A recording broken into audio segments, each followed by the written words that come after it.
Anna Nurova. Honored cultural worker of Turkmenistan, artist Maral Anna Nurova is considered to be one of the brightest contemporaries of Turkmen classical realism. Amongst her many works, the series Song of Songs is highly regarded by art critics, colleagues, and art lovers. She is also known for her poetry. Daughter of People's Artist of Turkmenistan Yakub Anna Nurov, Maral inherited her father's devotion to art and Turkmenistan.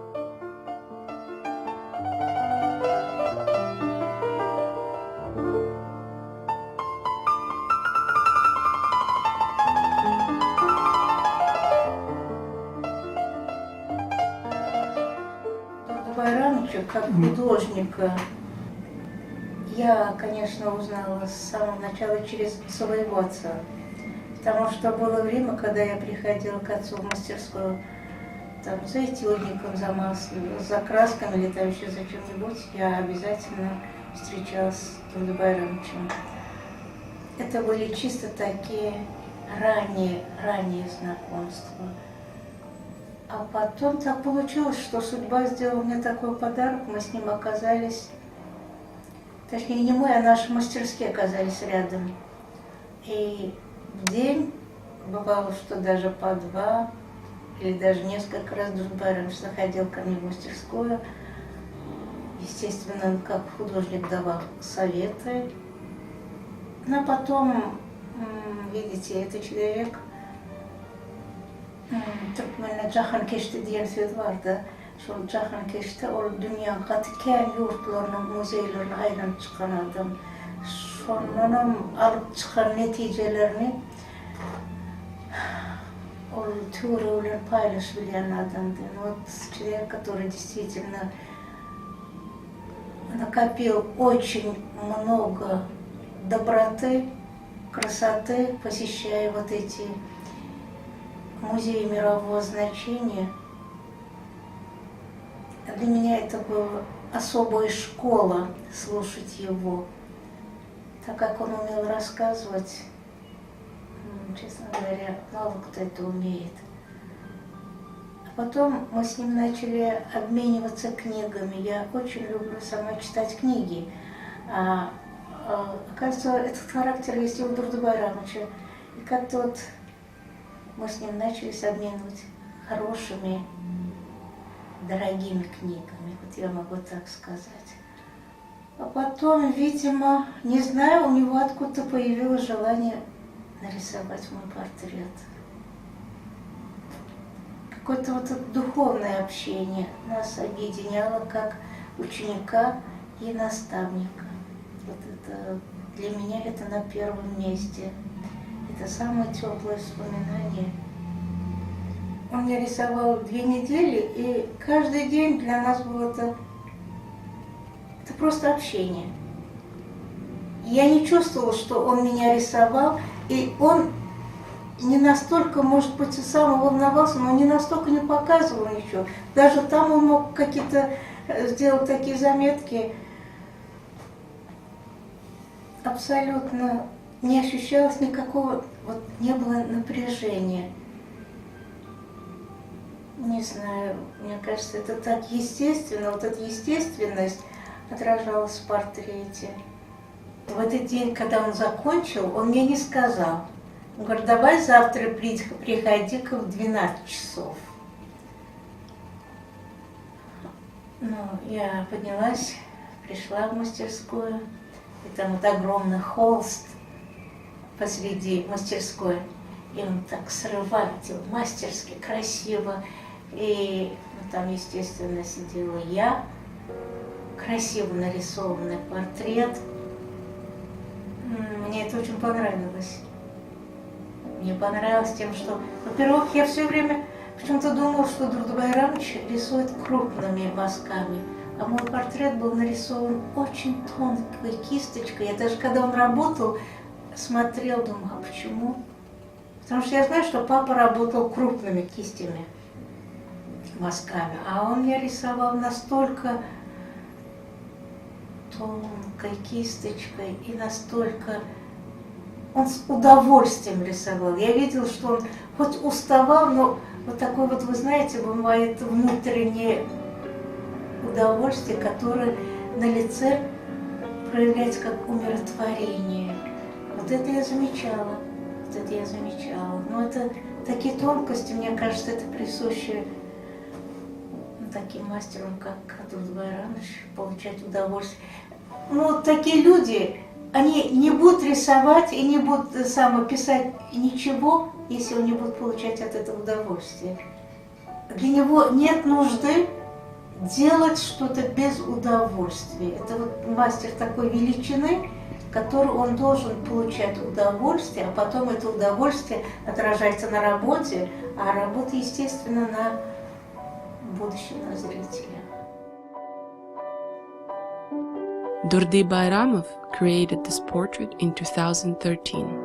It is currently on display at the Bayramov Museum in Toronto. Отец мой, народный художник Туркменистана, Якуб Алиевич Аннануров. Еще, как я только поселилась в мастерскую, Durdi Байрамович странным образом постучался и говорит: здравствуй, мастерская моего мастера. А потом мне рассказал маленькую историю. Он говорит: я как только приехал с Москвы после учебы, это был твой отец, который говорит: мама, ucuğa karşılamadım, derim kalkın dedi. Şunun için onun говорят халипамдыр. Он его не один раз рисовал, портрет моего отца. Они были в очень хороших, теплых отношениях, как художники, как друзья. И вообще чисто человечные, потому что он моего отца называл великим гуманистом, мыслителем. Папа мой его тоже называл мой великий художник. Когда я смотрел портрет своего отца, Durdi Байрамович рассказывал, портрет написано в 2 этапа. Руки Якуба Кулиевича я нарисовал через 9 лет. Вы представляете? Он рассказывает, я говорю: как так? А так получилось, то, говорит, ему некогда, то мне некогда, говорит, было. И так получилось, говорит, я настолько нашел вот это, говорит, как корни. Он уже в таком зрелом возрасте нарисовал руки отца. Он говорит, это было так удачно. Видимо, нужно было, чтобы эти 9 лет прошли, чтобы руки художника созрели для меня. Вот поразительные вещи. Но, вы знаете, это все для меня опять-таки является каким-то обыденным явлением.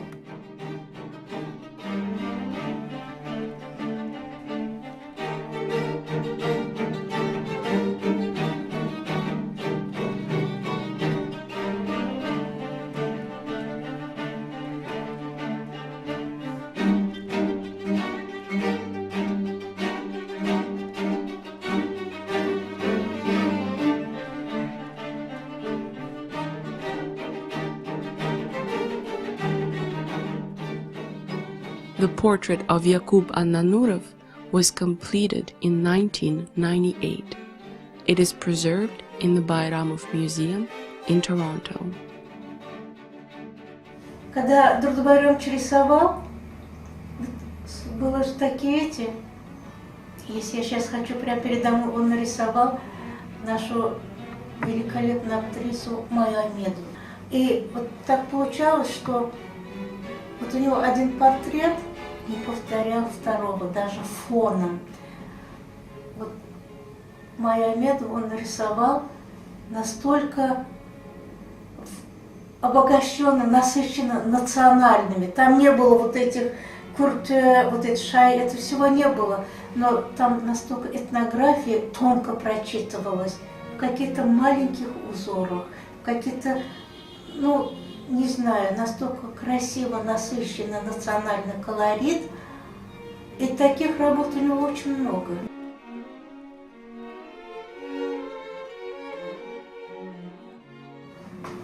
Я не встречала, чтобы он хвастался своим профессионализмом, своим мастерством. И даже вот один раз такая была маленькая история. Он нарисовал очень красивую, но да, это была красиво законченная картина. Это были красивые розы, которых я еще не видела. Он его откуда, видимо, это было у кого-то дома. Он его взял, что каталог Тарнолчин, Флора Тарнолчин, да, он взял и с машины, значит, вышел, из машины вышел, вытащил эту работу. А моя мастерская, дверь все время открыта была во двор, и вот каждый, кто проходил мимо меня, я их всех видел. И вот он нес этот, вы знаете, как он его нес? Вот его не видно, он вот так розой прямо ко мне шел. А это была такая красивая вещь. Я говорю, Турдубай Рамович, ну на секундочку остановитесь, дайте я насмотрюсь на эту вещь. Он говорит, я так и знал, что тебе это понравится. Это великолепный человек. Художником можно стать, потому что это техническая сторона вот нашей профессии. Научить там, как положить краски, композиции, это все. Но быть вот такими людьми, как Турдубай Рамович, мне кажется, это те люди, которые Бог просто поцеловал в лоб, темечко, это вот так вот, может, не знаю.